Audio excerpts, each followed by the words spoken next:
This is Jeff McNeil, the Houston Herald, joined by Superintendent of Houston R-1 Schools, Scott Dill. Mr. Dill, appreciate you joining us tonight. Merry Christmas. Merry Christmas to you, sir. Appreciate the opportunity. Well, your name is in the news this week. Unfortunately for us folks of Houston, not the news we wanted to hear, but you accepted on Friday a new position at the beginning of next year to be the Superintendent of Poplar Bluff R-1 Schools. Before we get into why that position was one that you were interested and intrigued by, let's talk about your decision to leave Houston. What went into your thoughts to leave Houston, and what are your feelings about leaving this district, a place you've called home for nearly a decade? Well, I think it's important. I would like you and anyone else that is interested to know, not an easy decision by any means. This has been our home. These people in Houston have become our family, and I was not looking for a job by any means when we went and started this conversation. There were very few districts that met my qualifications for the job, and there were some very specific things that I was looking for in terms of a district of size, regionality, some other things I was looking for. But I'm very happy here in Houston. The people have treated me well, and we've been able to do some very good work. We've had a good run here in Houston, Missouri. That leads into my next question, Mr. Dill. As you look back and reflect, of course your run's not over, and we'll get into that also, but as you start to reflect during your time here, what are you most proud of? What are the significant moments that you're going to take with you as far as your time here in Houston? Well, obviously the big one that springs to mind is the bond issue in 2013. This is a community that historically has not voted for those bond issues, and I think it's because the right projects hadn't been put out there sometimes. Other times maybe it just hasn't been explained. But the community really got behind this one in a big way, and because of that we've been able to build a better and brighter future for our kids, a more secure school district, more efficient school district. And so obviously that stands out. And then just all the little things. As I begin the process of thinking about leaving Houston, I start to look around. I look around this gymnasium and some of the improvements that have been made. I look just within the buildings. There's just a lot of little things all over. Culturally, I think the district is in a good place. I think that there's been a lot of trust established between the school district and the community. We've established a level of transparency that I think people will come to expect, and we've shown that we're going to be good users and recipients of taxpayer dollars, and when we say they're going for a use, that's where the money's going. And so we've tried to be good fiscal agents and be good stewards of the taxpayer dollars. Another thing culturally, Mr. Dill, I remember when you transitioned first as acting superintendent and then to the full-time job. There was I don't know if distrust is the right word, but certainly there was some tension between the district and the community and some things going on. And culturally speaking, I think things have come a long way. Can you just talk about what you've seen during your time here as the community and the school have kind of mended, not a broken relationship, but one that certainly was strained? It was strained to a certain extent, and a lot of what we've done and what we've tried to do is just open up the school to the community. And I know that we've worked with you on several concerts that we brought in, but more than that, it's just been a matter of communicating with the school district. And I think part of the reason we've done that, or part of the way we've done that, is by utilization of social media. Right. We discovered that a lot of our patrons utilize social media heavily to interact with the school district, and allows people to interact with the district and get the information they need on the timeline that's best for them. Right. And we've had some people that have been instrumental along the way. And I'd be remiss if I didn't mention Audrey Kell and all the work she's done. Of course, King Kotzman with the technology, now Mr. Gilbert. Roger Brawyer was very instrumental in helping us get that Facebook and some of those social media things rolling. It's been a team effort all along the way. My name is the one that gets attached to a lot of it, but really, there's a lot of people that have done a lot of work, a lot of unsung heroes here. And when I assumed the superintendency back in 2011, I said at that point that it's not about promoting Scott Dill, and I believe that. I do.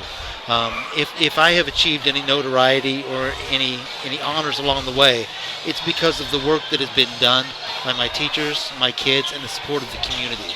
And I believe very, very strongly that if we support our teachers, if we provide for them, if we meet their needs, they will take care of our kids, and the kids will take care of us, and it's a circle, and it goes round and round and up and up.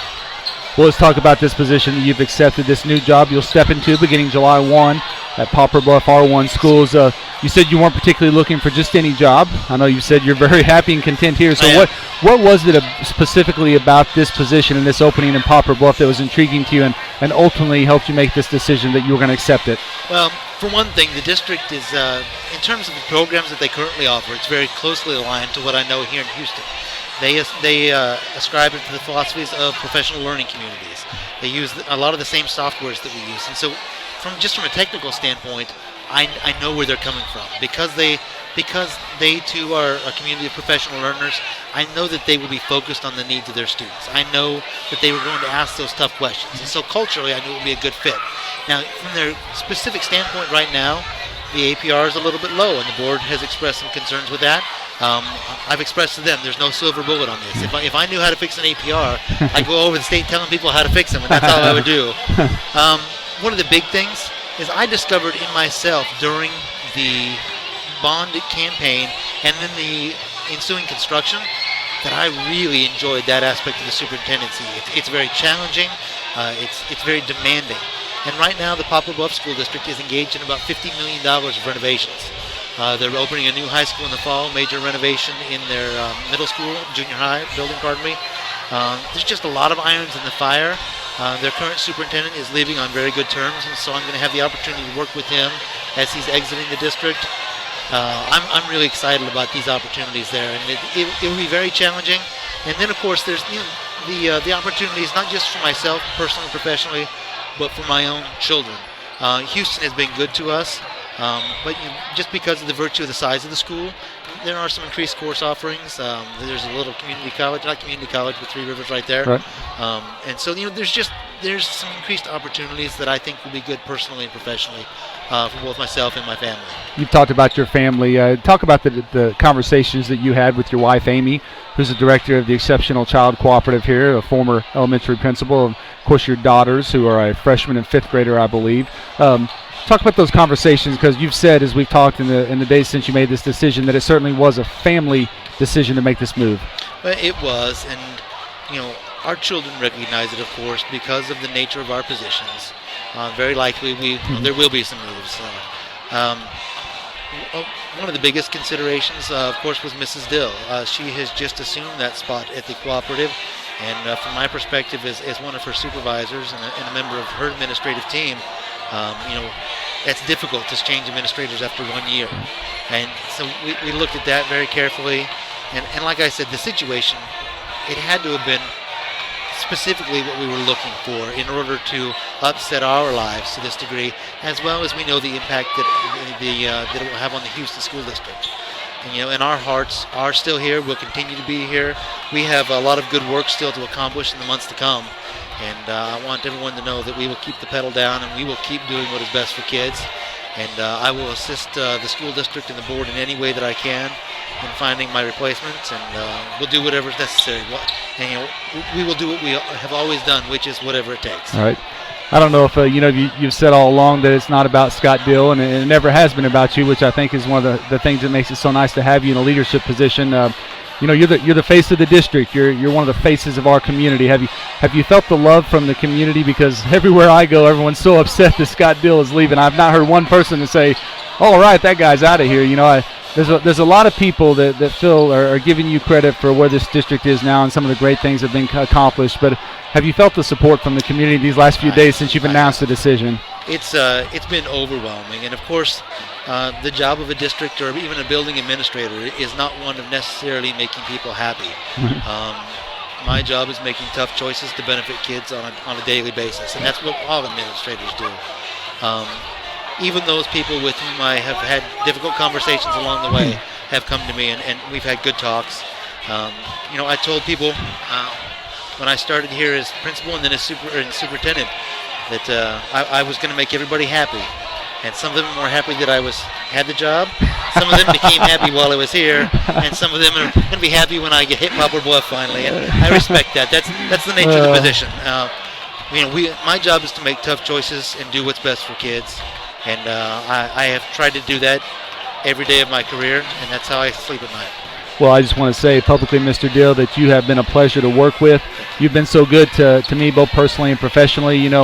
When I've needed information, when we've had to have tough conversations about things that maybe weren't something that the district wanted to be going through, but you've always been willing to talk. You've always had an open door. You've always been helpful with our broadcasts and everything we've done from football to basketball to even our board meetings. But I just want to say publicly, thank you for all that you've done, both as a friend and also as a colleague, and I certainly appreciate everything you've done. And selfishly, we're going to miss you around here because you've done great things, and I know great things are in store for the future. But I am excited for you to spend some time in Poplar Bluff. It's a good community. It's a good opportunity for your family, and we certainly wish you guys the very best. And we're glad for Facebook we'll be able to kind of stay in touch and know what's going on with the deals as you guys move forward. But we will miss you. But again, congratulations. You guys certainly deserve it, and we are happy for you. Well, and thank you. And, we wish nothing but the best for all of our friends here in Houston and for the school district, obviously.